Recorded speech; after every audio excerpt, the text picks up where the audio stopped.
Recent டேஸ்ல நிறைய YouTubers இந்த மாதிரி யூடியூப் சேனலை குவிட் பண்ணுறாங்க. ஸோ அதுக்கான ரீசன் அண்டு அந்த சுச்சுவேஷனை எப்படி ஓவர் கம் பண்ணுறதுன்னு இந்த வீடியோவில் நம்ம டீட்டெயில்டாக டிஸ்கஸ் பண்ணலாம்.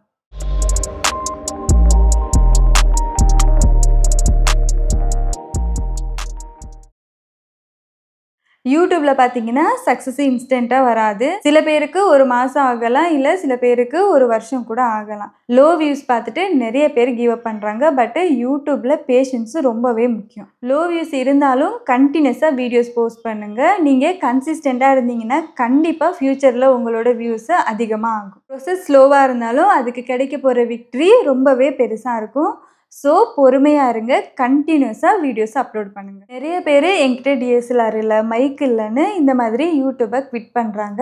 ஆனால் நல்ல வீடியோஸ்க்கு இம்பார்ட்டண்ட்டு கண்டென்ட் தான், கேமரா கிடையாது. இப்போலாம் மொபைல் ஃபோன்ஸ்லேயே ஹை குவாலிட்டியில் வீடியோஸ்லாம் ரெக்கார்ட் பண்ண முடியுது. அண்டு உங்கள்கிட்ட மைக் இல்லைன்னா பேக்ரவுண்ட் நாய்ஸு கம்மியாக இருக்க இடத்துல நீங்கள் ஆடியோ ரெக்கார்ட் பண்ணிக்கோங்க. லைட்டுக்கு நேச்சுரல் லைட் யூஸ் பண்ணலாம், இல்லைனா ரிங் லைட் யூஸ் பண்ணிக்கோங்க. சேனல் ஸ்டார்ட் பண்ணும்போது பேசிக் திங்ஸில் ஸ்டார்ட் பண்ணுங்கள். லேட்டர் வேணும்னா அப்கிரேட் பண்ணிக்கோங்க.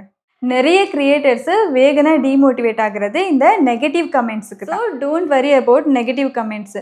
எப்போவுமே நெகட்டிவ் கமெண்ட்ஸை நம்ம பாசிட்டிவாக கன்வெர்ட் பண்ணுறதுக்கு தான் ட்ரை பண்ணணும். என்ன தான் நல்ல வீடியோஸ் போட்டாலும் நெகட்டிவ் கமெண்ட்ஸே வருதுன்னா அதை இக்னோர் பண்ணுங்கள். உங்களோட பாசிட்டிவ் கமெண்ட் சைடில் ஃபோக்கஸ் பண்ணுங்கள். நம்ம ஏதாவது பெருசாக அச்சீவ் பண்ணும்போது தான் இந்த மாதிரி நெகட்டிவ் கமெண்ட்ஸ்லாம் வரும். ஸோ எப்போவுமே இந்த நெகட்டிவ் கமெண்ட்ஸை நம்ம இக்னோர் பண்ணிவிட்டு பாசிட்டிவ் சைடில் மூவ் ஆகணும். ஸோ டோன்ட் வெரி அபவுட் இந்த நெகட்டிவ் கமெண்ட். நெக்ஸ்ட்டு வேறு யூடியூபர்ஸ் கூட நீங்கள் என்றைக்குமே உங்களை கம்பேர் பண்ணிக்க கூடாது. அதர்ஸோட சக்ஸஸ் பார்த்ததும் எப்போவுமே செல்ஃப் டவுட்டு கண்டிப்பாக வரும். பட்டு கம்பேரிஷன் பண்ணிக்கிறது ரொம்பவே டேஞ்சர். ஸோ வேறு பர்சனோட உங்களை நீங்கள் கம்பேர் பண்ணிக்கிட்டு உங்களோட பார்த்து மறந்துடாதீங்க. Focus on your goal. So எதுலேயுமே டிஸ்ட்ராக்ட் ஆகாமல் உங்களோட கோலில் நீங்கள் ஃபோக்கஸ்டாக இருங்க. நெக்ஸ்ட்டு எப்போயுமே அதர்ஸை காப்பி பண்ணால் நம்மளோட க்ரியேட்டிவிட்டி போயிடும். என்றைக்குமே அதர் சேனல்ஸை நம்ம காப்பி பண்ணக்கூடாது. ஃபார் எக்ஸாம்பிள், நம்ம ஒரு டைப் ஆஃப் கண்டென்ட் போட்டுட்ருக்கோம். பட் இன்னொரு சேனலில் அவங்க வேறு மாதிரி கண்டென்ட் போட்டு அதுக்கு ரொம்ப ரீச் ஆகுதுன்னு சொல்லிட்டு நம்ம அவங்களோட கண்டென்ட்டை என்றைக்குமே காப்பி பண்ணக்கூடாது. அதர்ஸை காப்பி பண்ணால் நம்மளோட க்ரியேட்டிவிட்டி போயிடும். ஸோ இன்ஸ்பிரேஷன் எடுத்துக்கோங்க.